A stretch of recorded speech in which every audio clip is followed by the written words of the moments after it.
Hi guys, today we're gonna draw a new Brawler Bolt from Brawl Stars.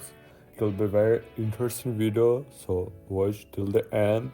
And the end, you'll see the moment that no one has seen about this Brawler.